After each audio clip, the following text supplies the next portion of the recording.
Happy Sabbath, Church. Thank you very much for your warm receiving. And it's a special joy to be with you.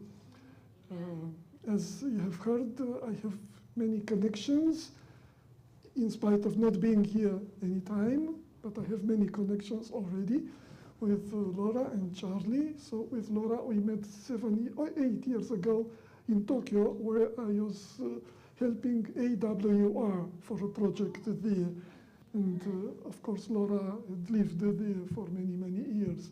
Then we met Charlie, and I count them as our best friends at this time. And I also have a sense of connection through your pastor, Pastor Gabriel, then this sister from Moldova, this family from Yugoslavia. I have many friends in Yugoslavia. By the way, tomorrow I'm going to interview a countryman of you, Ante Jeroncic. Yes, I'm going to interview him tomorrow. Yeah, and on our station in Bucharest, Hope Channel Bucharest, at this time we have conferences of Ranko Stefanovic on Revelation. Yeah, many. I remember very well Pastor Martin Bibulovic, and many of them, yeah. But we are not just to share memories. We came together to study the Word of God. Amen. And on this occasion, I invite you to study together one of the most interesting and dramatic chapters in the Bible, Acts 27. I hope you have a Bible with you, so I invite you to open. It's a rather long chapter. I think it's appropriate for us here on the shore of the big lakes, because this is a story on the sea, on the Mediterranean Sea, in fact. Take a look at this chapter. It's a very long chapter, but take a little look at it to get acquainted a little bit with it. The context of this chapter. So this is the story of the first half of Paul's trip from Palestine, from Judea, to Rome. Why is he going to Rome? It always had been his dream to be able to preach the gospel in Rome. But it never happened so far. And now it's going to happen in quite unexpected and probably not desirable conditions, because he's going to go there as a prisoner. Yeah.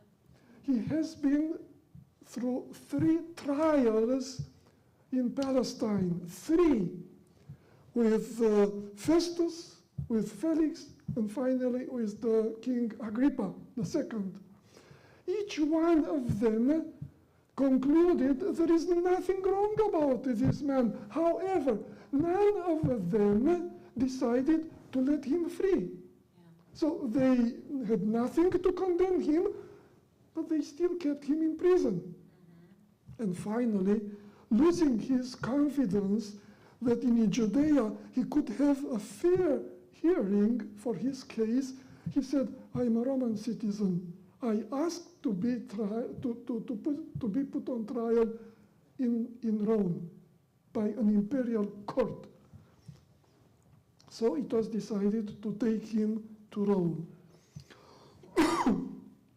So Acts 27, as I said, is the report of his first part of this trip. Probably so from Caesarea to the island of Malta.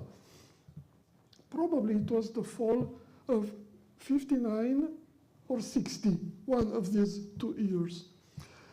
It's a remarkable story in many ways. Some people would be very interested in looking at it as a nautical story, maritime adventure. The language of seafaring is rich and very accurate. Do you remember who wrote this book, the book of Acts? Luke. Was he a sailor? A sailor? No, he was a physician. However, in this chapter and in the next one, he shows he knows very well the language of seafaring. The narration is very vivid, with several inflection points, with a play between sentences, some short and terse, sometimes complex, sometimes is neutral and void of emotion, sometimes is very personal and intense. Many times the author speaks in the third person in the plural. They did this, they did that.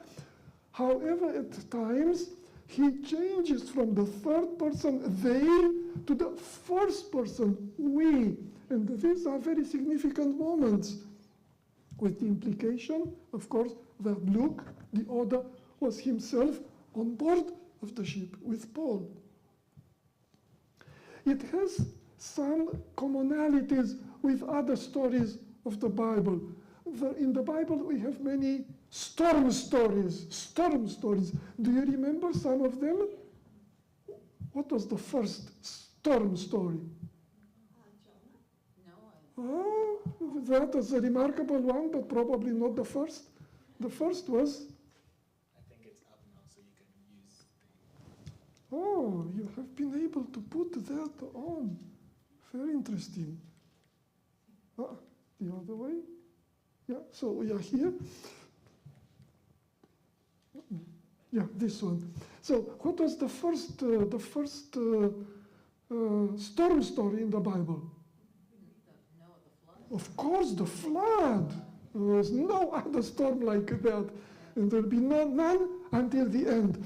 Other storm stories, of course, Jonah you mentioned, and the life of Jesus, and this one. Another kind of stories, centurion stories, because in this story, the Roman centurion has a very important place. Do you remember other centurion stories in the Bible? Quite a number of them, yeah? In the life of Jesus. That's interesting because centurions were the backbone of the Roman army. Most of them in Scripture, we have no story of a bad centurion, none. All centurions in the Bible are remarkable characters, like the one coming to ask Jesus to heal his daughter, the one present at the crucifixion of Christ, Cornelius, an admirable character, and this one, that's very interesting, because we know what were the feelings of the Jews towards the Romans. Yeah, we know. And so to have in the Jewish Bible such a beautiful presentation of Roman centurions, that's fantastic. Then we have stories, and angel stories, because in this story, in the middle of it, we read that Paul says, an angel of God came to speak to me. Are there angel stories in the Bible? Of course, plenty of them. We don't have time. Then stories of rescue. So you see, it's quite a remarkable story. It's unique in a way, but it also has lots of connections with many other stories in the Bible. Let's move on. I have to learn the direction. So there are several ways of reading this story. Of course, we read it as history, as facts, as a maritime thriller.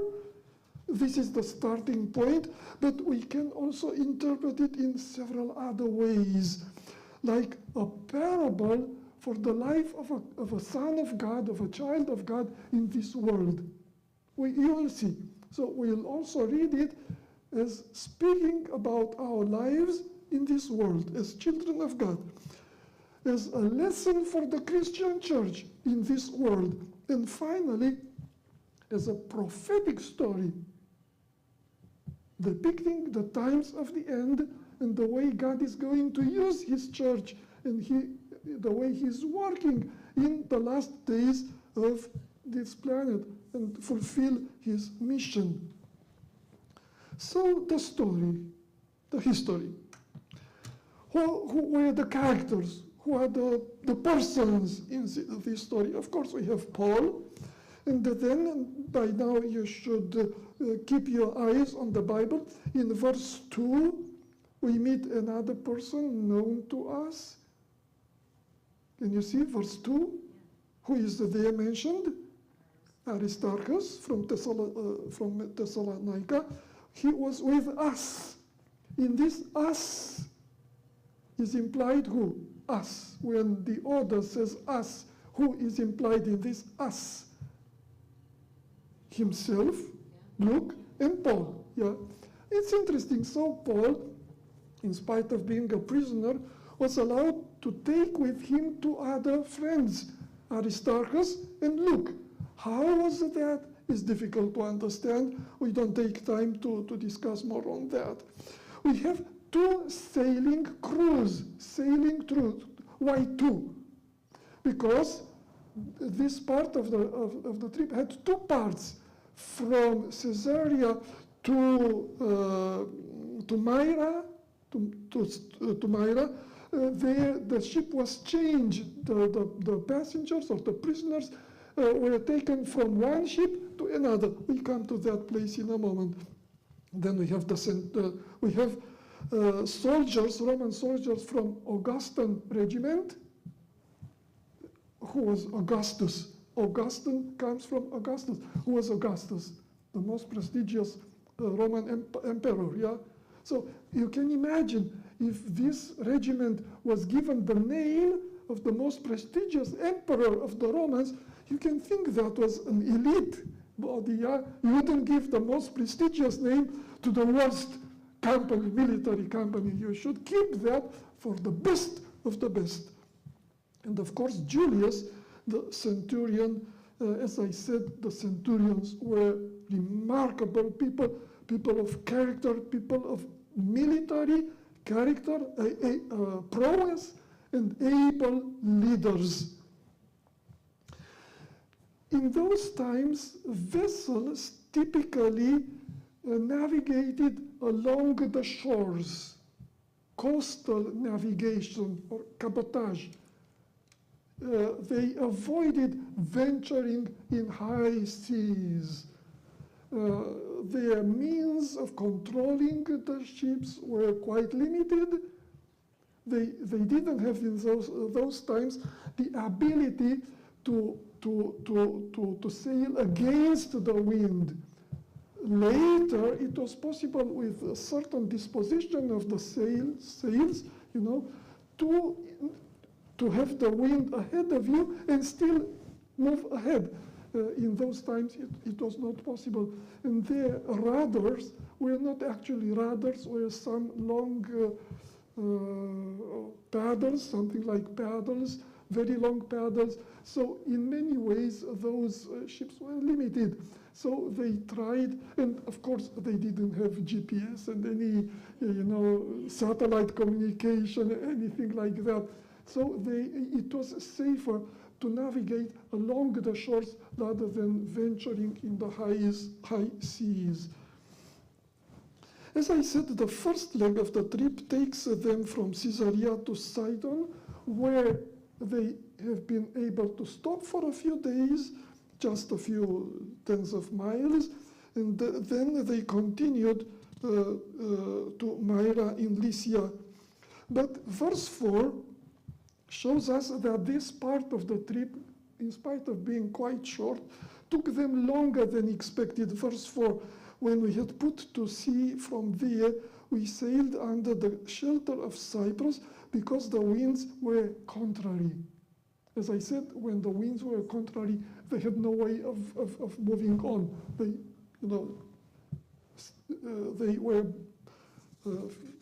unable to move on. So you have already checked your map. This helps you. So from Caesarea to Sidon, they made a stop here. And now you see between Asia Minor and Cyprus, as the text says, then Salmone, and most of our story is focused here in fair heavens. And next point, they didn't reach that. They had the intention of reaching that, but they didn't. A place called Phoenix, not Phoenix, Arizona, of course, a different place. So you should keep this in mind.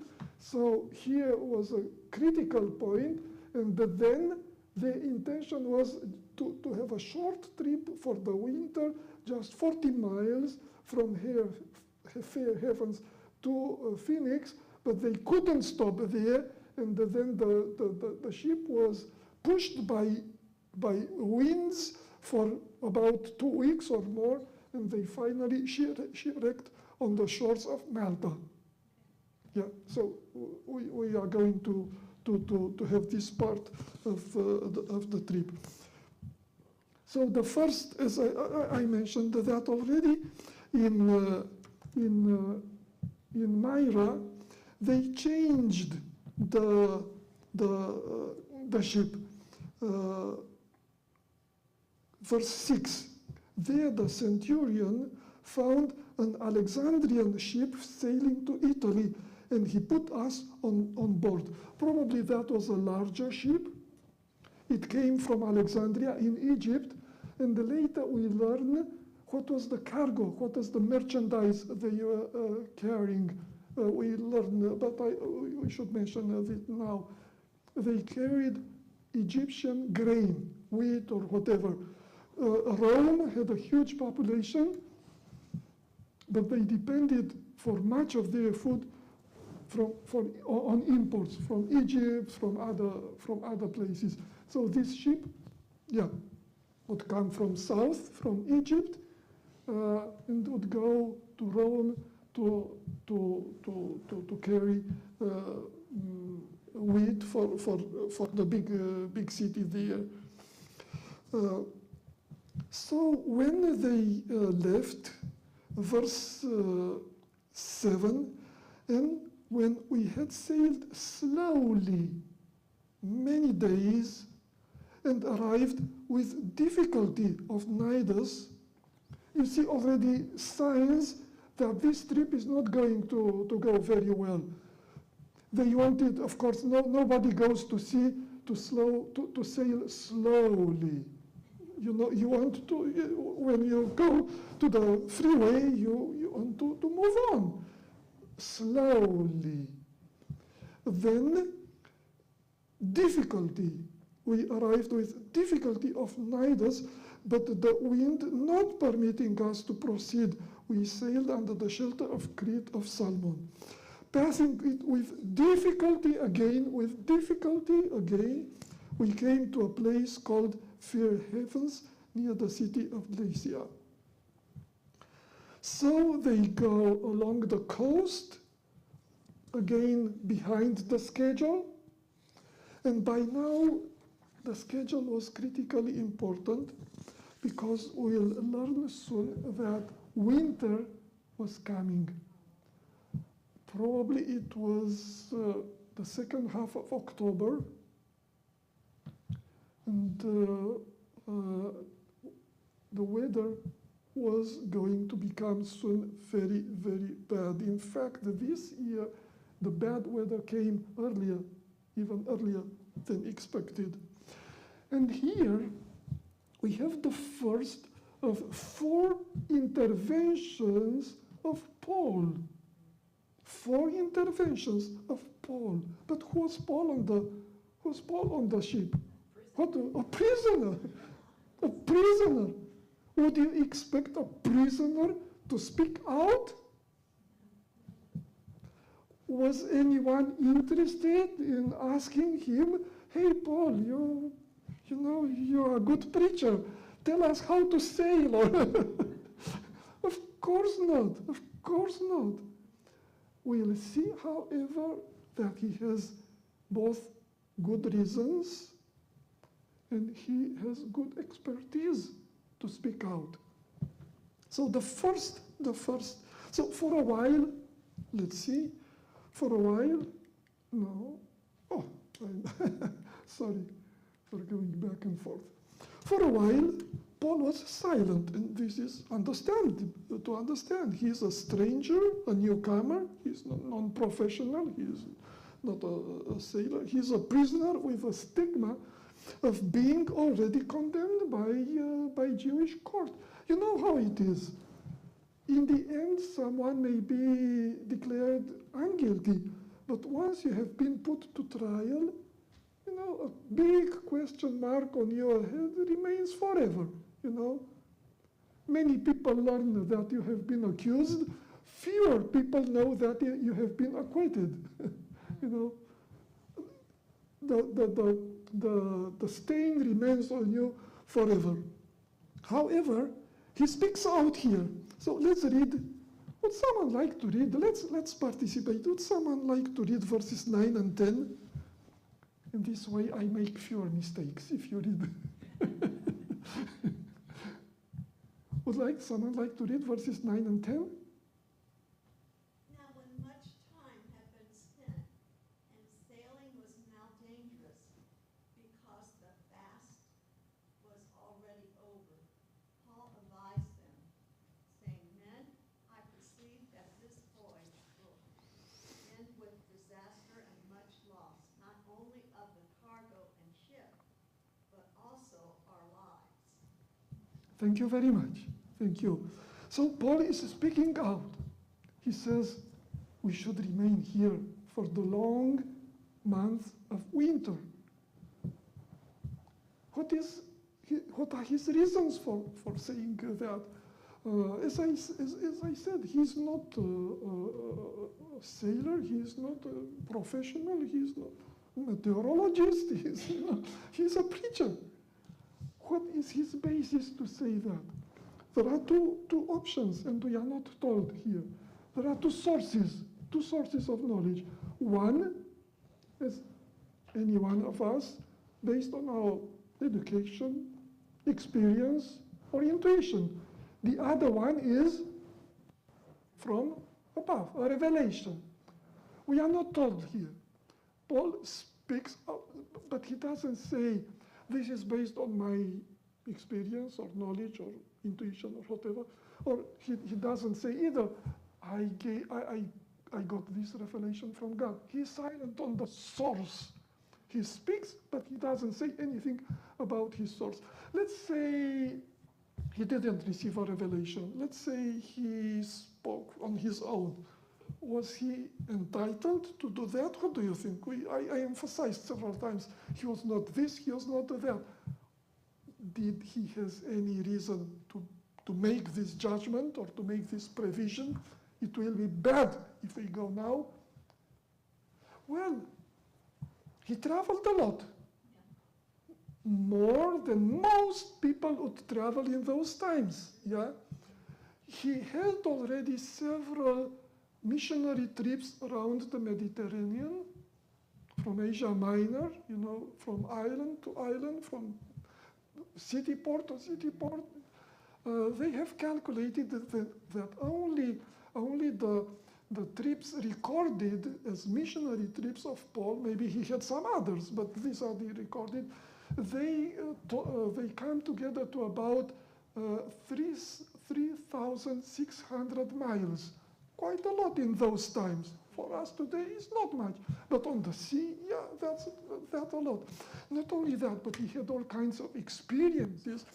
Would someone like to read 2 Corinthians chapter 11, verse 25? 2 Corinthians 11, 25.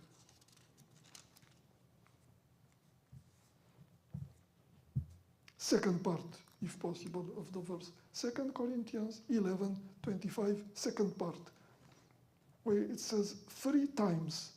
I can read it. Yes, please. 3 times I was shipwrecked. Oh. A night and a day I was adrift at sea.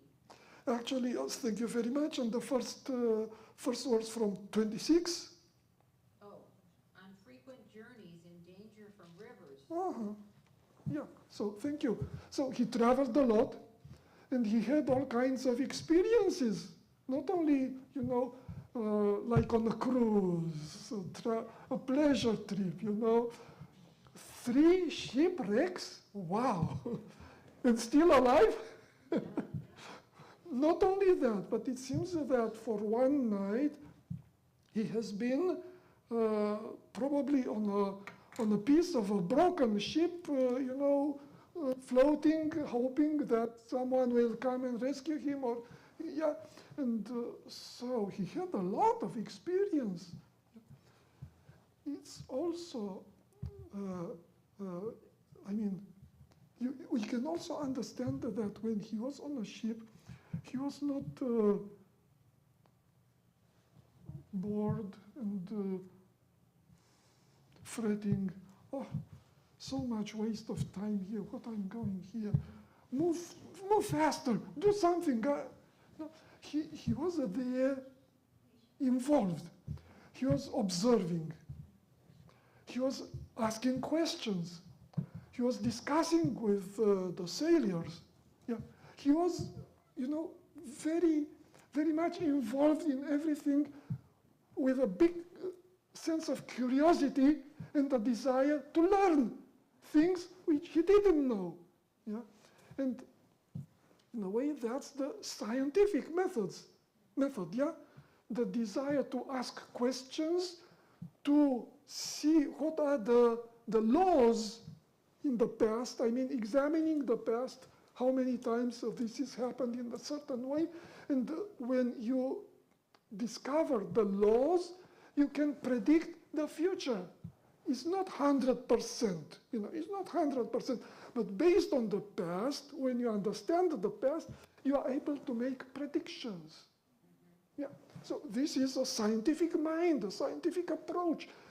So it seems that Paul was such a kind of a person, yeah? And if he didn't receive a revelation, he stands out here as a very intelligent, very perceptive, and a very responsible person. He feels he has a duty, not just to think and to say, I don't think this is going to end. It will end bad. And then to say, I knew it. No, he wants to prevent the bad things from happening. He takes a sense of responsibility. Nobody asked him to be responsible, but he has this in his own soul.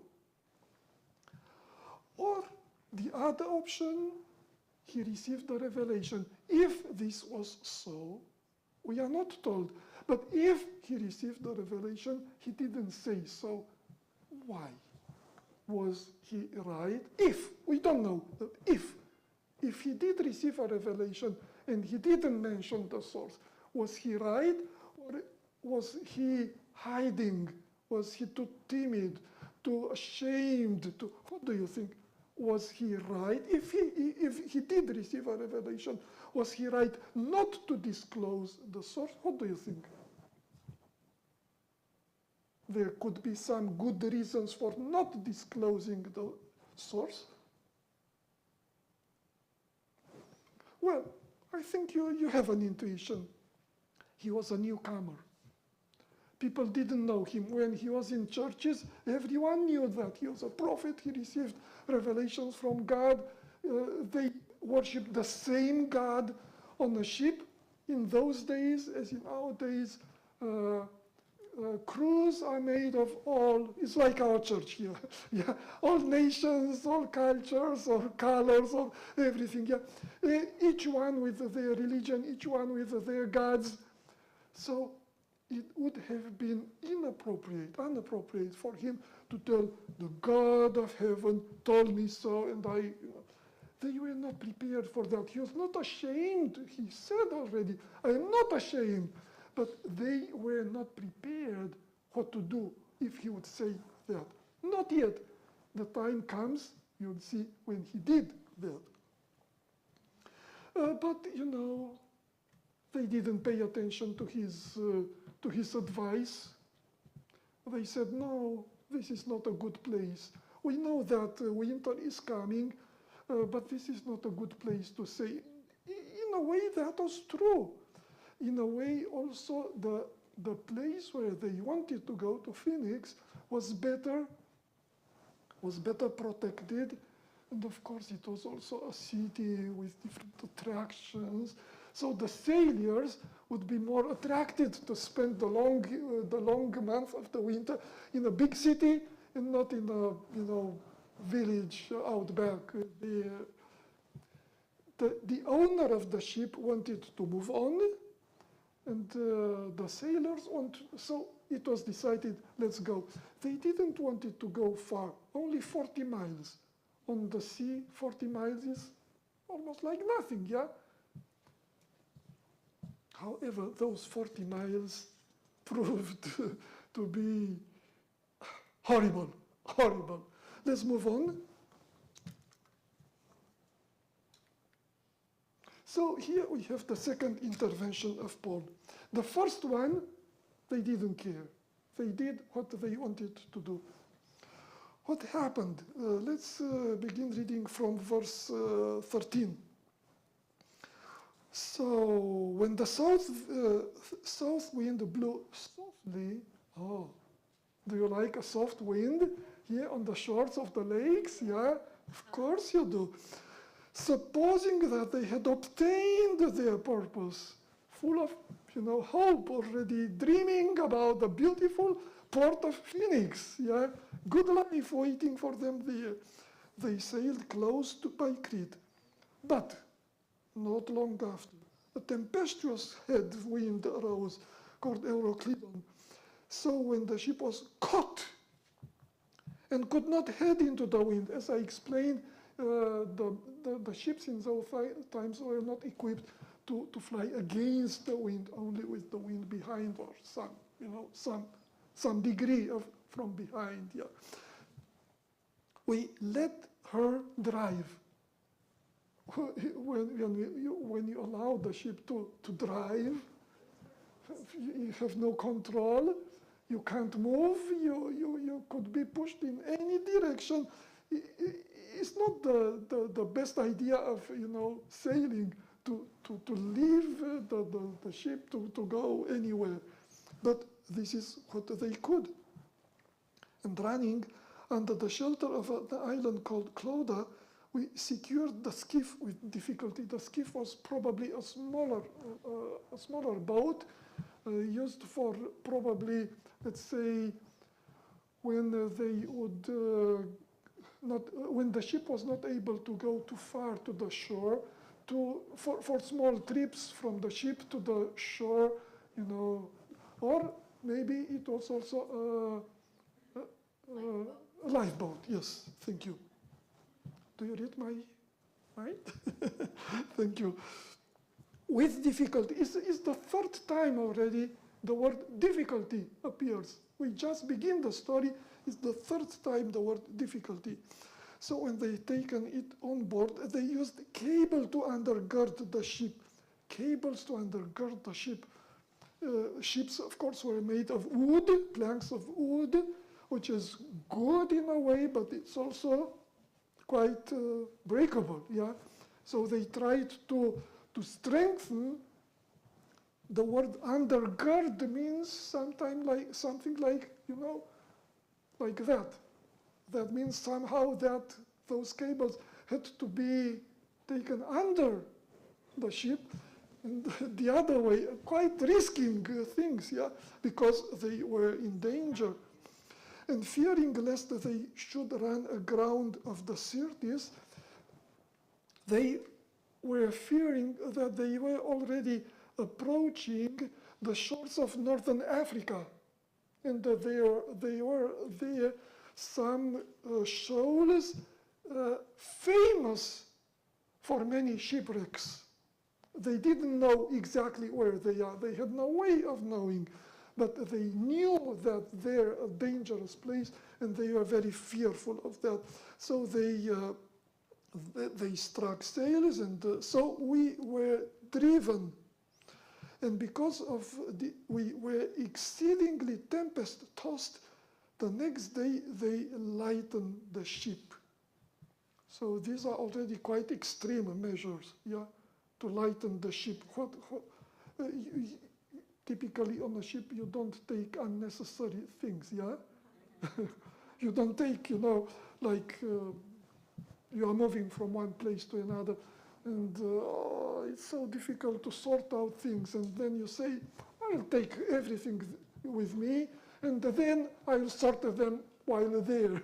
You can't do that on a ship. You have to be very sparingly, very, very careful, because everything weighs, and So when they began lightening the ship, they were already throwing away valuable things.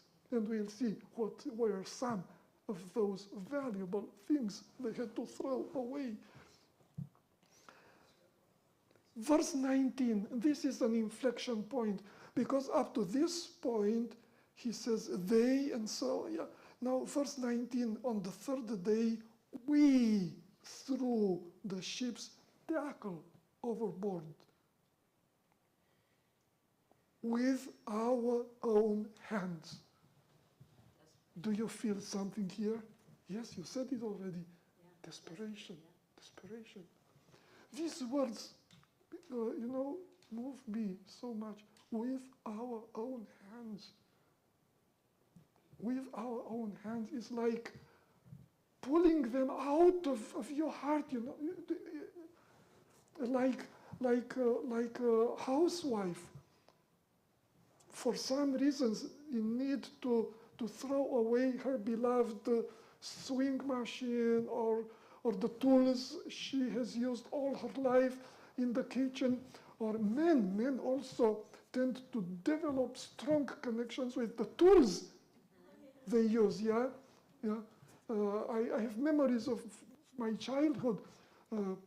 One of my uncles had a carpenter shop, and he had all kinds of tools, and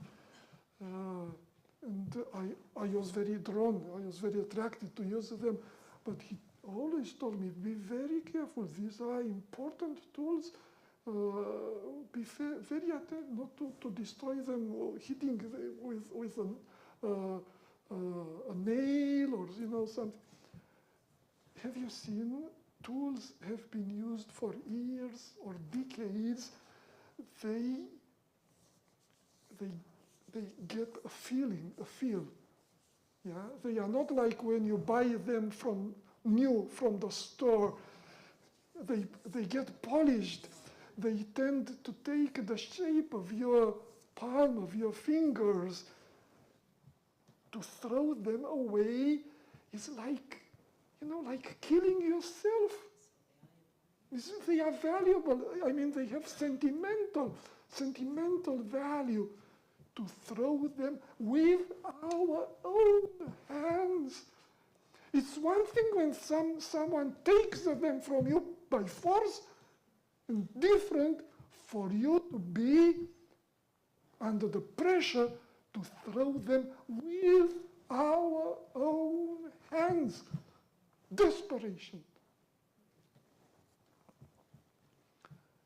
Do you remember this portion of the trip, just 40 miles, which began as a pleasure trip, turned out very, very bad.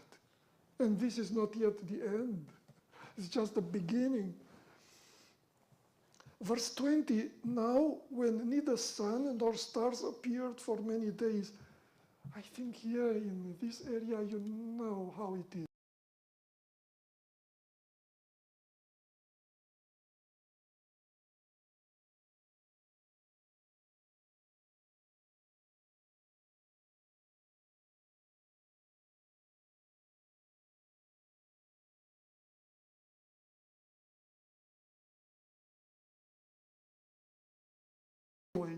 The only way of knowing where you are going, the only way. And if days and nights in a row, you are not able to see them, you are lost. You are lost. Have you ever sensed, do you ever remember, in a large intersection where the lines have been erased, and maybe it's raining or it's night, and you arrive there and you look around and you have no idea where should you go. But imagine on a sea, and you have been on the sea for days and nights, and you look around, you can't see anything, you have no idea where. Imagine what's in the mind and the soul of those people. No small tempest. This is an interesting way. No small tempest. You translated that. No small, a very big tempest beat on us. All hope that we would be saved was finally given up. Resignation, giving up. And now, verse 21. But after long abstinence from food, then Paul stood in the midst of them and said, this is the second intervention. The second intervention of Paul. He speaks, men, you should have listened to me and not have sailed from Crete and incurred this disaster and loss. But now I urge you to take heart, for there will be no loss of life among you, but only of the ship. So, first time they didn't pay any attention to him. They decided what they wanted to decide. And now, he says, you should have, I told you so.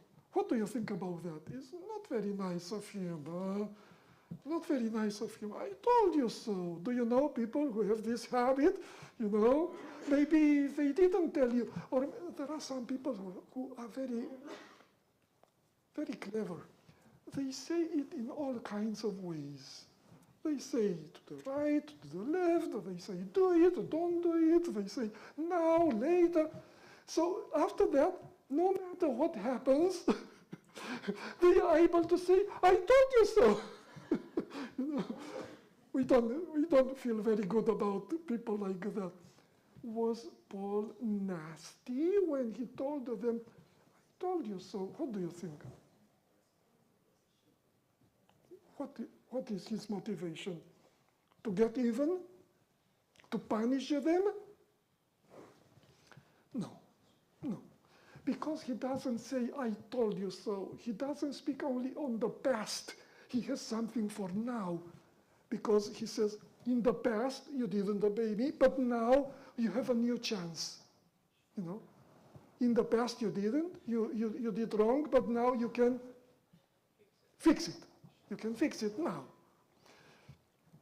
So he wanted to get the attention. You made a mistake. Don't make the second. The second will kill you.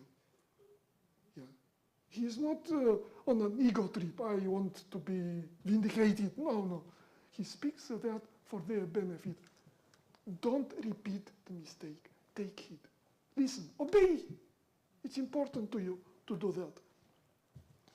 So he has something to say about the past, but he has something to say about the present. Verse 22, now I urge you to take heart. There will be no loss of life among you, but only of the ship. He is quite precise now, He's quite bold now. He has some information now, precise information. How does he know that? He says now, verse 23, for there stood by me this night an angel of God. An angel is his source. An angel of God.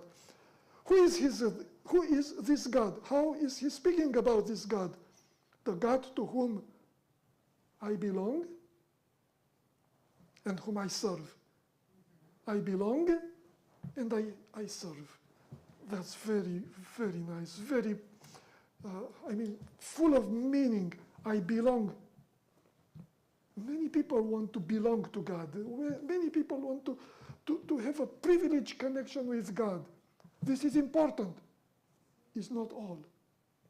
It's also important to serve God, not just to receive from, but to represent Him, to follow His orders, to serve His cause. I belong to him, but I also serve him. And he said to me, do not be afraid, Paul. You must be brought before Caesar.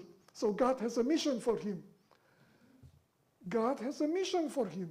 And no matter what is going to happen, no matter how people are treated him, no matter how strong is the tempest, no matter how, God is going to take him to Rome.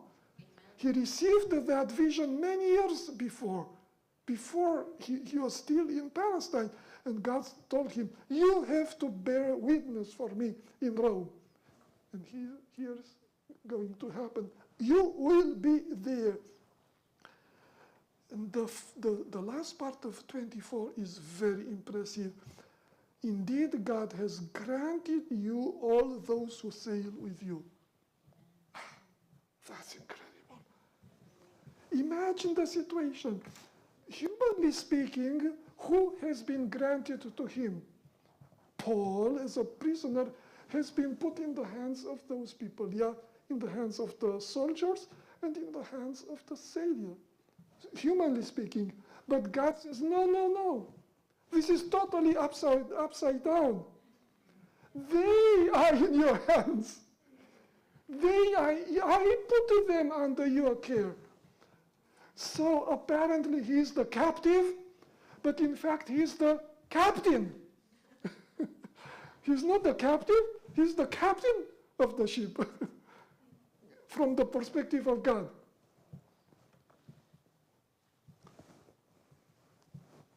Verse 25, therefore take heart, men, I believe God, that it will be just as it was told me. However, we must run aground on a certain island. That's interesting. Some very precise information. This is going to happen to me. This is going to happen to you. This is going to happen to the ship. But then a certain island. Was not God able to tell him the name of the island? Was God not knowing the name of the island? A certain island. Do you see something in this mixture of clarity and uncertainty, revelation and gray areas? Well, we could say that God gives us enough evidences to trust him and hides enough from us to live by faith, not by sight. Yeah? He says he gives us enough to trust him, but he hides enough to live by faith. Not say, God, I know now, thank you. If I have more questions, I come to you. We always need him.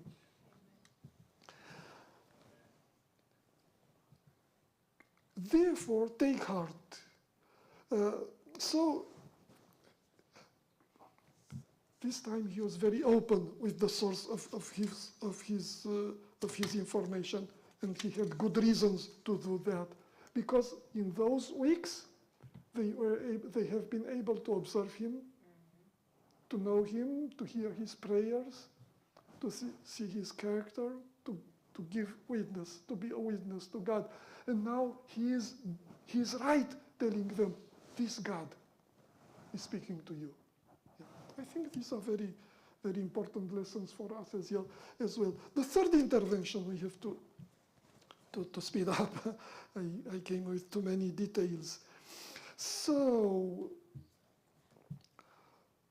for about 2 weeks, under that terrible storm and being pushed in all places, you can imagine that they were not able to eat, in spite of being used with the sea, and it was beyond anything they had experienced. And before long, they are going to go through a shipwreck, which would require from them clear mind and physical stamina, physical strength to be able to survive. But after weeks of not eating, you can imagine they are more dead than alive and well and strong. So he says, verse think I missed that. Let me see. Verse 33. Verse 23. Yeah, but before of that, this is the third, that will be the fourth and the last.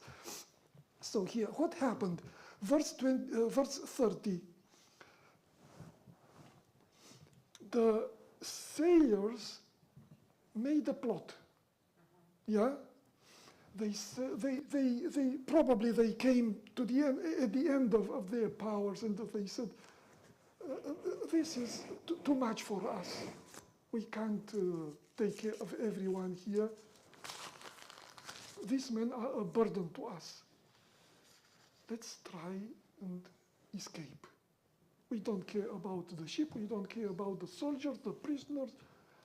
So they created a situation to pretend that they want to lower yeah, but their plan was to take the skiff, the small boat, and to run away. Who should have been observing that? Sure, the soldiers, they were responsible, they were in charge for the security there. They didn't observe that. Who did observe it? Isn't that something? Isn't that something? So this man knew. I mean, he was a very perceptive, a very intelligent, very person. He observed. He heard that. Can you make a connection with the story of Haman, the book of Esther? Yeah, who heard about the plot against the king and saved the king. So, very interesting, very keen, very intelligent, very perceptive and responsible. He didn't say, I don't care. He went to the right person, the centurion, with a very pointed message and a very interesting message, verse 31. Unless these men stay in the ship, you cannot be saved. Isn't that interesting? So they proved to be unreliable. They proved to be irresponsible. Yeah. In a case like that, we would say, are they going to leave? Let them go. Let them go. It's better without them. Let them go. It's easier without them than with them. But Paul says, no. Don't let go. We have to stay together. We may have some problems. We need some negotiations. We need some education or whatever. But let's stay together. Don't let them go. If they go, you cannot be saved. To think about. So the soldiers acted decisively. And now the fourth intervention, you have already anticipated it. As I said, they were hungry and sick and, exhausted, totally exhausted. And Paul says, the worst is yet to come. You have to be able to face the situation. Come and eat. And he gave them an example. Verse 35, and when so when he had said these things, he took bread and gave thanks to God in the presence of them all, and when he had broken it, he began to eat. Then they all were encouraged and also took food themselves. How do you like this language? Does it sound like something you know? To break the bread, to thank God for it? This is the way Christians used to do, yeah? And especially has some connection with the Lord's Supper, sure. Was Paul organizing the Lord's Supper? Probably not. No. Probably that would be a little too much, yeah? A little too much. However, the normal meal of a Christian sounds like the Lord's Supper. Yeah? The normal meal of a Christian, of a child of God, looks like the Lord's Supper. There is a beautiful passage in the book, Desire of Ages, page 660. It's here. Next. The quotation there. Never one, saint or sinner, eats his daily food, but he is nourished by the body and the blood of Christ. Who? Saint or sinner? You see? Every piece of food comes from Christ. The cross of Calvary is stamped on every loaf. And it continues and is reflected in every stream of water. The light shining from that communion service in the upper room makes sacred the provisions for our daily life. The family board becomes as the table of the Lord. And every meal a sacrament.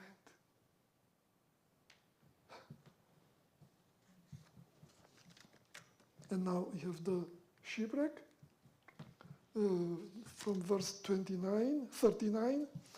So it's almost morning.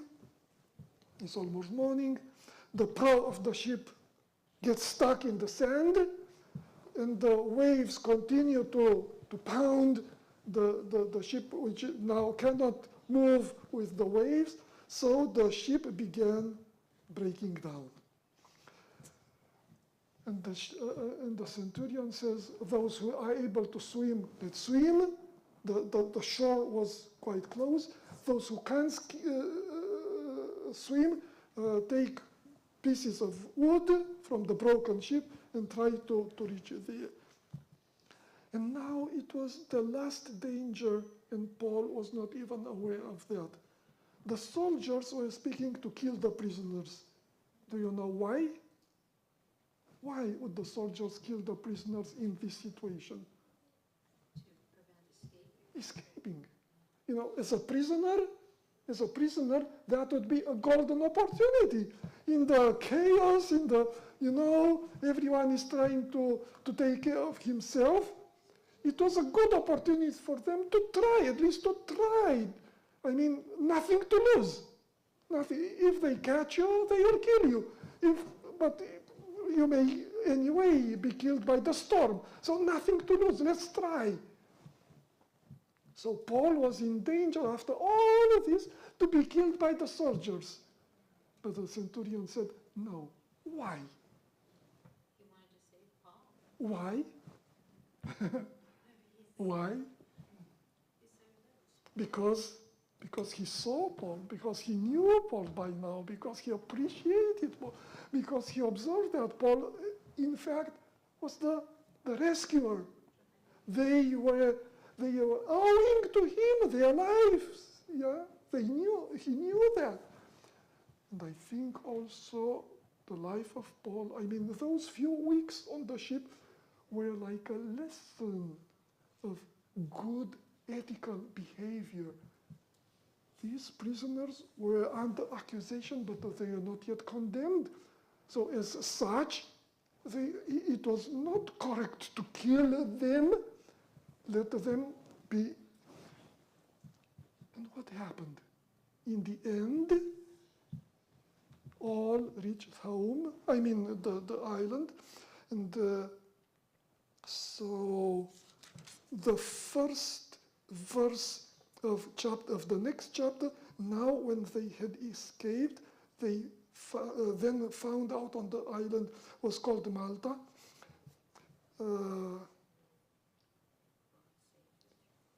No, the last verse of 44. And so it was that all escaped safely to island.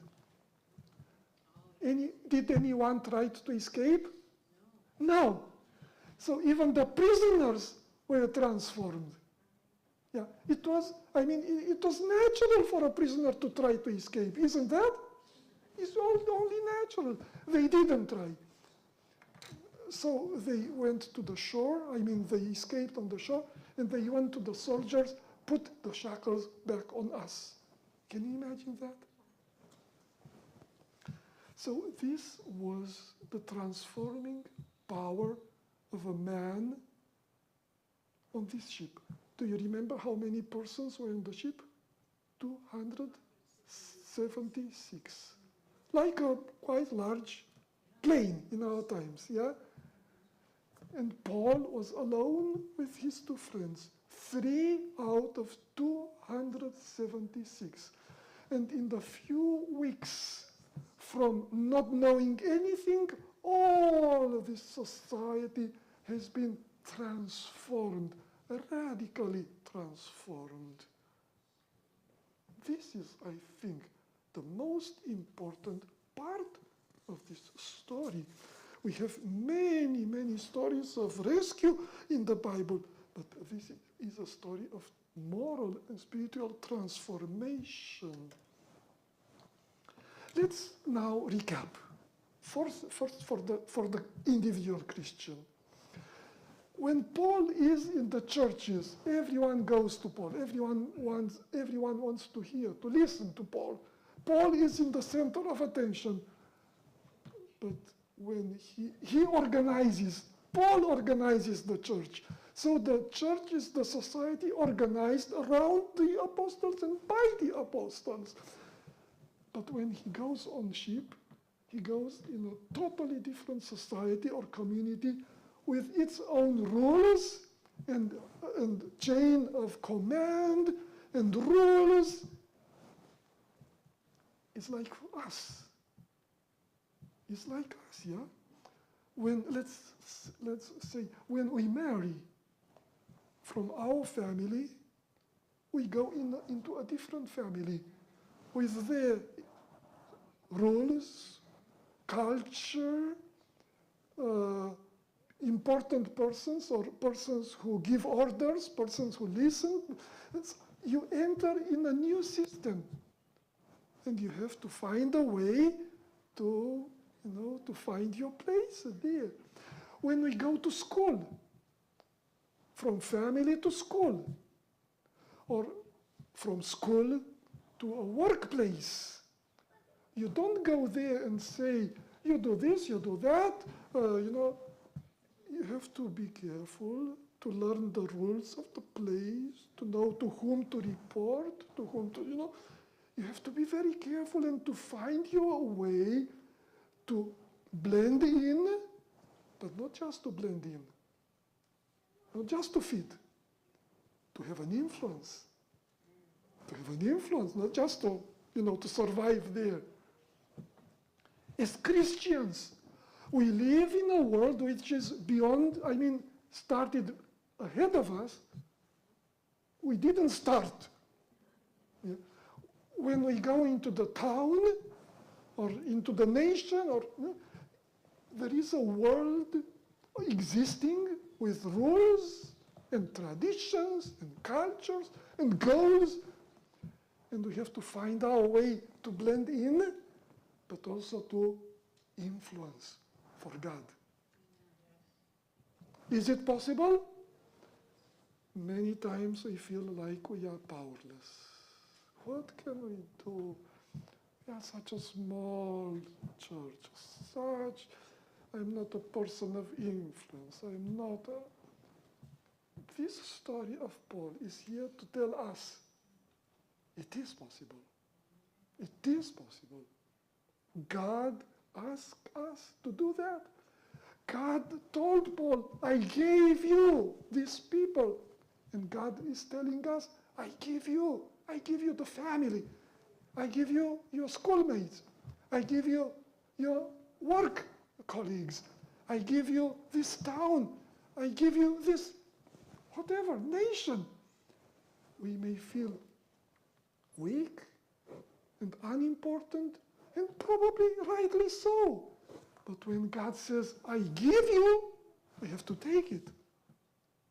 And if we live faithfully God will accomplish his plans with us. We have to be in the world, but not of the world. We have to be involved and responsible.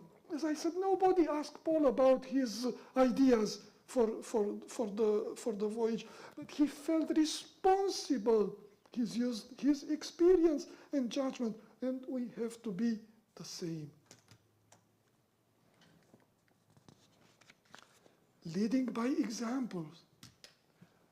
When everyone was down, Paul stood up. This is our calling.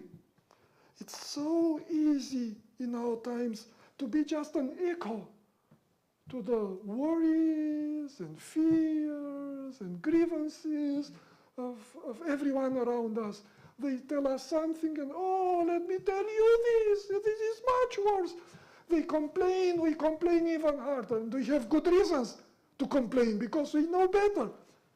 But this is our calling here, to be the best, how to say, complainers? No, to be the best in complaining, to exceed anyone else in complaining. This is our calling? Of course not. Of course not. We are here with the gospel. We have something higher and better. We don't have to be just an echo, but to change the direction, to change the thinking of the people. God has given us a spirit of power and of love and of sound mind.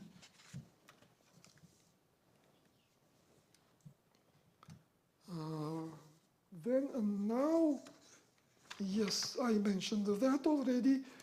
The gospel has to have a then and a now. If we don't speak of a then, people they don't feel the need for a now. Yeah? If we say, oh, God is going to do this, God, and they say, thank you, I'm okay, I'm fine, I don't need that. So first we need to show them that they failed already, then in order to be able to appreciate the now, the present of the gospel. So individual Christians, we have a calling, we have a hope, we have a destination, and we have to live up to that. We may feel unimportant, we may feel weak, lonely, but God gives us this calling, and we have to say, God, if you give that to me, I'm going to be faithful. As a church, we have the same calling. There are many churches around, larger churches, more prestigious in this area, yeah. But God gave us a special calling, and we have to be faithful to that.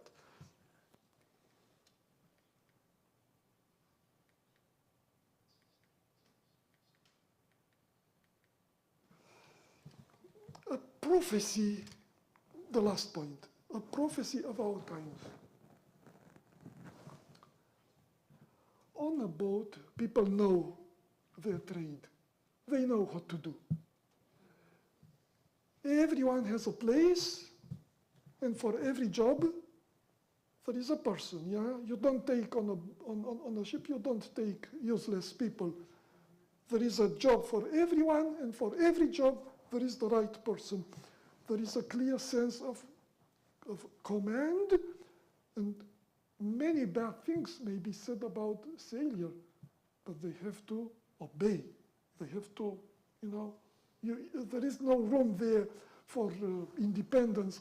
So it's a very structured and very orderly society. So let's imagine on the ship of Paul, if you put your hands like that and observe just what happens on board. Everyone is at his place. Everyone does everything correct. They work according to the rules. Apparently, everything should go fine. However, If you look around, you see that all of that orderly activity, all of those sound rules, all the competent leadership is useless. They can't face the reality, yeah? With all they do everything right, but they are powerless in the tempest. Isn't this the condition of our world? Can you see? It's so easy to complain and to blame and to accuse. It's very easy. They don't do the right thing, and some people accuse one party, other people the other party, and it's so easy to complain. I submit to you, people do what they can. But the condition of our world is beyond rescue. No matter what they are going to do, they try this way, they try that way, they go from one extreme to the other extreme. These are the signs of the times. Nobody, no human person will ever be able to fix this world. Like the ship of Paul. The ship is doomed for destruction. But God has a church here. And the mission was given to us. And we are the people of the judgment. In the same way Paul was meant to go before the judgment, we are also to go to the judgment. And we are going to make it. God promised us, and we are going to make it. Through conflicts, confusion, despair, fear, we move on steadily to vindicate God's character in the last judgment. Let's remain faithful to our God, to our identity as people of hope, and to our mission to transform the people around us entrusted to us. Amen. I'm sorry, it was very, very long. You stayed with me to the end. Let's pray together. Is this the time or after the song? One more song. Yes, yes.